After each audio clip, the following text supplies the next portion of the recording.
Shkolla fillore 7 marsi në komunën e Çajirit së shpejti do të bëhet me një pishinë moderne, i cili do të kushtoj rreth 1 milion euro.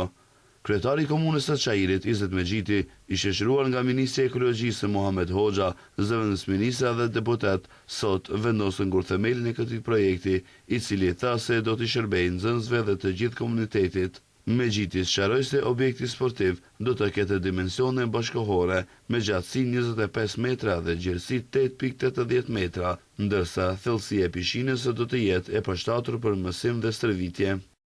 Ky investim krijon kushte të përshtatshme që çdo nxënës të mësojë notin dhe të zhvillojë aftësitë sportive në kushte të sigurta.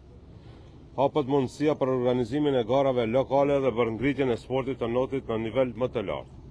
Parashihet zhvillimi i notit sinkron, zhytjes dhe formimi i kuadrave të reja si trajner dhe shpëtues në ujë. Mexhiti njoftoi se pishina do të pajiset me garderoba të veçanta, dushe, hapësira për trajner dhe pajisje moderne, duke përmbushur standardet e sigurisë dhe efikasitetin energjetik.